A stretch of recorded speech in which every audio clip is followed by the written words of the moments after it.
Hi hello welcome to okay TV. నేను మీ నరసింహ. ప్రస్తుతం రేవంత్ రెడ్డి ఒక ప్రభుత్వం మొత్తం డైలమాలో పడిందా అంటే ఖచ్చితంగా కొంచెం డైలమాలోనే ఉంది. ఎందుకంటే ఏ ప్రభుత్వ కార్యకలాపాలు జరగట్లేదు. గత నెల రోజులుగా చూసుకుంటే మహారాష్ట్ర ఎలక్షన్స్, జార్ఖండ్ ఎలక్షన్స్ పేరుతో కొంచెం స్తబ్దుగా ఉన్న రాజకీయం మధ్యలో లగచర్ల ఇష్యూలో కొంచెం వేడెక్కింది.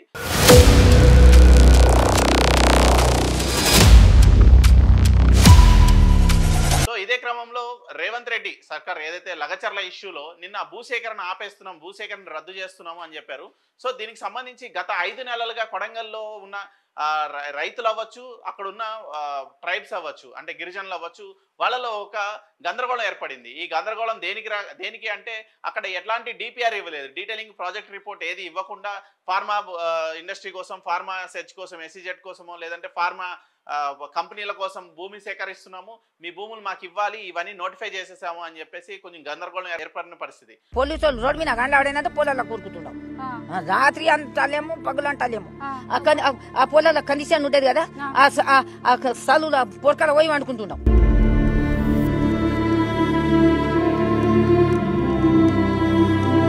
बच्चा लोग इतना ही कर रहा था। मम्मी मेरे कुछ जमीन मांगता है, मेरा बच्चा लोग हमारा घर में आने का, हम लोग किसका चोरी नहीं करने गया। 6 एकड़ है. ఇట్లా పరిస్థితి వచ్చింది మాది. ఏం చేయాలి? పూలు లేదు, గంజి లేదు, ఇంత ఏమన్నా బియ్యం పెడితే పాసిపోతుండేది పొయ్యి మీద. పొయ్యిలో ఇంగిలం లేదు, పొయ్యిలో ఇంగిలం లేదు. మా అవస్థ దేవుడు చూస్తుంటాడు, మా అవస్థ దేవుడు చూస్తుంటాడు. ఇంతోసి పరిస్థితి మాకు రేవంత్ రెడ్డి పెట్టిండు, రేవంత్ రెడ్డి పెట్టిండు, రేవంత్ రెడ్డి పెట్టిండు. సో గత 3 నెలల క్రితమే సెప్టెంబర్లోనే ఓకే టీవీ వీటిపైన కవరేజ్ చేసి అక్కడ రైతుల బాధల్ని తెలుసుకొని రైతుల బాధల సమస్యలపైన చాలా స్టోరీస్ చేయడం జరిగింది. తర్వాత సామాజికవేత్తలు కావచ్చు, తర్వాత పార్టీలు కావచ్చు, బీఆర్ఎస్ పార్టీ కూడా అట్లని కొంచెం హడావుడి చేసి హైప్ చేయడంలో సక్సెస్ అయ్యారు. ఆ తర్వాత కలెక్టర్ పైన జరిగిన దాడి ఏదైతే ఉందో, కలెక్టర్ పైన జరిగిన దాడి విషయంలో కూడా కలెక్టర్ స్ట్రైట్ అవే స్టేట్మెంట్ ఇచ్చారు, నా పైన ఎలాంటి నన్ను ఎవరు కొట్టలేదు, నా పడైతే దాడి జరిగింది అన్నారు. సో ఎస్పీ కూడా హుటాహుటిన చాలా మంది రైతుల్ని తీసుకెళ్లి బీఆర్ఎస్ కార్యకర్తల పేరుతో అరెస్ట్ చేసి జైల్లో పెట్టిన పరిస్థితి. దాంతోపాటు బీఆర్ఎస్ నేత పట్నం నరేందర్ రెడ్డిని కూడా తీసుకెళ్లి అరెస్ట్ చేసిన పరిస్థితి. ఈ హడావుడి మొత్తం ఢిల్లీ వరకు వెళ్ళింది. ఈ కొడంగల్ లగచర్ల సెగ ఢిల్లీ వరకు వెళ్ళింది. అక్కడ ఎస్టీ కమిషన్ కి, human rights national human rights commission కి కూడా ఈ సెగ అంటుకుంది.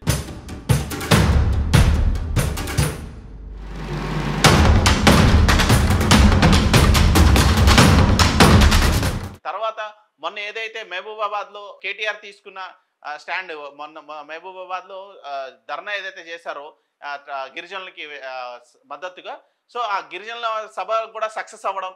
సో ఇక్కడ రాష్ట్రంలో వ్యతిరేకత వస్తుంది, ఎందుకంటే మహారాష్ట్ర ఎలక్షన్ ఓడిపోయారు. ఎవరైతే ఇన్ఛార్జ్ రేవంత్ రెడ్డికి కొన్ని బాధ్యతలు అప్పచెప్పారో, ప్రచార బాధ్యతలు, ఆ ప్లేసెస్ లో రేవంత్ రెడ్డి ఓడిపోవడము, సెకండ్ ఇక్కడ తన కాన్స్టిట్యున్సీలోనే తను నెగిటివ్ అయిపోవడము, ఆ ఇష్యూని చూపించే రాష్ట్రం మొత్తం హడావుడి జరగడం చూసి కొంచెం వెనుకంజ చేశారు.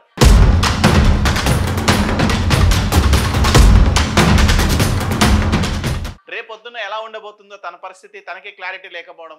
ఎందుకంటే కాంగ్రెస్ పార్టీలో సీఎం హోదా అనేది డాడీ ఆటలా ఉంటుంది, అటు తీస్తే ఇటు పెడతారు, ఇటు తీస్తే అడ్డు పెడతారు. సో చదరంగం ఆట ఆడుతున్నట్టు గజిబిజిగా ఉండే కొంచెం. సో అంత పరిస్థితి కరెక్ట్గా లేని సిచ్యువేషన్లో ఇప్పుడు ఎందుకు ఈ హడావుడి అనుకున్నారో ఏమో కానీ మొత్తానికైతే వెనక్కి తగ్గారు లగచర్ల ఇష్యూలో రేవంత్ రెడ్డి. సో ఇదే పరిస్థితుల్లో రేపొద్దున సీఎం మార్పు ఉండబోతుందా అంటే ఖచ్చితంగా సీఎంని మార్చే ఆలోచన అయితే హైకమాండ్కి కనిపిస్తుంది. ఎందుకంటే రేవంత్ రెడ్డి తీసుకున్న నిర్ణయాలు కావచ్చు, పార్టీని సక్సెస్ఫుల్గా నడిపించడం కావచ్చు, పక్క రాష్ట్రాల్లో అధికారాలను తీసుకురావడం కావచ్చు, ఇక్కడ రాష్ట్రంలో ఒక గందరగోళం అనిశ్చిత వాతావరణం అయితే ఏర్పడింది. ఈ వాతావరణాన్ని సద్దుమణిగించడంలో కాంగ్రెస్ పార్టీ ఏదో తప్పు చేస్తుంది, కాంగ్రెస్ పార్టీ సక్సెస్ఫుల్గా గవర్నమెంట్ని రన్ చేయలేదు, కాంగ్రెస్ పార్టీ ఫెయిల్యూర్స్ అన్నింటినీ దేశవ్యాప్తంగా ప్రచారం చేయడంలో ఎన్డీఏ గవర్నమెంట్ సక్సెస్ఫుల్ అయింది అనే ఈ ఇండికేషన్స్ ఏవైతే ఉన్నాయో వీటన్నిటి దృష్ట్యా ఇప్పుడు రేవంత్ రెడ్డిని మారిస్తే తప్ప పరిష్కారం లేదు. ఎందుకంటే గతంలో కూడా చూసాం, రాజశేఖర రెడ్డి కంటిన్యూస్గా 6 ఏళ్ళు ముఖ్యమంత్రిగా వ్యవహరించిన తర్వాత కూడా రోసయ్య, కిరణ్ కుమార్ రెడ్డి లాంటి వాళ్ళని మార్చుకుంటూ వచ్చింది ఏఐసిసి. సో ఇప్పుడు ఏఐసిసి దృష్టిలో ఎవరు ఉండబోతున్నారు అంటే సెకండ్ ప్లేస్లో బట్టి విక్రమార్క ఉన్నా కూడా బట్టి విక్రమార్క పైన పార్టీ క్యాడర్లో విపరీతమైన నెగిటివ్ ఉంది. ఎందుకంటే ఆయన డబ్బు ఫినాన్స్ డిపార్ట్మెంట్ ఇవ్వడం ఒకటి, ఆ ఫినాన్స్ డిపార్ట్మెంట్ కూడా కొంచెం కుంటిపడిన పరిస్థితి, అక్కడ బిల్స్ ఇవ్వలేని పరిస్థితి. సో బట్టి విక్రమార్క గారు అక్కడ బిల్స్ ఇవ్వలేని పరిస్థితుల్లో కొంతమందికి వ్యతిరేకమయ్యారు.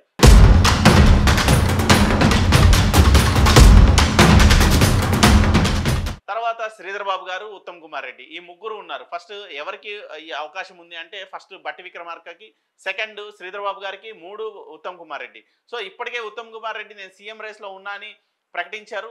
బట్టి కూడా ఆల్రెడీ డిప్యూటీ సీఎంగా ఉన్నారు. ఒకవేళ ఏదైనా పోస్ట్ పెరిగితే సీఎంఏ అవుతారు తప్ప డిగ్రేడ్ అయ్యే పరిస్థితి లేదు. సో ఇలాంటి పరిస్థితుల్లో రేవంత్ రెడ్డికి పదవి గండం ఉందా అంటే ఖచ్చితంగా పదవి గండం ఉంది.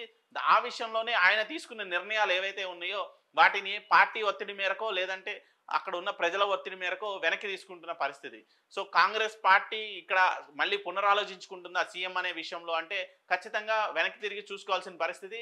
రేవంత్ రెడ్డిని నమ్మి ఎప్పుడైతే పార్టీ పగ్గాలు అప్పచెప్పారో అప్పటి నుంచి ఆయనే సీఎం అనే హడావుడి నడిచింది. తర్వాత ఆయనే సీఎం అవ్వడము, కానీ ఆ సీఎం పదవికి తగ్గ హుందాతనం రేవంత్ రెడ్డి దగ్గర లేదు అని చాలా మంది వాపోయారు. సో సీఎం రేవంత్ రెడ్డి కూడా ప్రజాభవన్లో ఉండకుండా అక్కడ తన సొంత ఇంట్లో ఉండడం. రెండోది వచ్చేసరికి కొన్ని నిర్ణయాలు ఏవైతే ఉన్నాయో పాలనాపరమైన నిర్ణయాలు, హైడ్రా కావచ్చు, మూసీ ప్రక్షాళన అవ్వచ్చు, వీటిల్లో ఒక క్లారిటీ మెయింటైన్ చేయడంలో మిస్ అయ్యారు. సో ప్రజల్లో వ్యతిరేకత పెరుగుతున్నా కూడా వాటిపైన బ్యాక్ స్టెప్ తీసుకోకుండా ప్రజలకి దిశ నిర్దేశం చూపించకుండా ఎలా జరుగుతుంది, అసలు మేము ఎక్కడ సక్సెస్ అవబోతున్నాము, మా ఫ్యూచర్ ప్లాన్స్ ఏంటి, మా ఎజెండాస్ ఏంటి అని సక్సెస్ మీట్లు కానీ రివ్యూ మీట్స్ కానీ ఏవి పెట్టకుండా డైరెక్ట్ స్ట్రైట్ అవే మేము చేసుకుని వెళ్ళిపోతాం, మా చేతుల్లో అధికారం ఉందనే పరిస్థితుల్లో రేవంత్ రెడ్డి పోకడలు నడిచినాయి. సో ఇప్పుడు హైకమాండ్ చాలా సీరియస్గా ఉంది. జార్ఖండ్ని దగ్గరుండి గెలిపించారు అనే గుడ్ ఒపీనియన్లో ఏఐసిసి ఉంది బట్టి విక్రమార్క గారి పైన. సో బట్టి విక్రమార్కకి ఖచ్చితంగా ఛాన్సెస్ ఉండబోతున్నాయి. ఇది డిసెంబర్ నెల కాబట్టి డిసెంబర్ ఆర్ జనవరి ఫిబ్రవరి 3 నెలల్లో కొంచెం టఫ్ ఉండబోతుంది పరిస్థితి. సో ఇప్పుడు చూడాలి ఎవరు నెక్స్ట్ కాబోయే సీఎం ఎవరు, అప్కమింగ్ సీఎం ఎవరు. ఎందుకంటే రేవంత్ రెడ్డి తీసుకున్న నిర్ణయాలని ఏ ప్రెజర్ వల్ల వెనక్కి తగ్గారు. సో ఇలా తీసుకున్న నిర్ణయాలు అన్నింటి మీద వెనక్కి తగ్గే ఛాన్సెస్ ఉన్నాయి. హైడ్రా విషయంలో కావచ్చు, మూసీ రివర్ విషయంలో కావచ్చు, రకరకాల ఇష్యూస్లో వెనక్కి తగ్గే అవకాశం ఉందా అనేది వేచి చూడాలి. Thank you.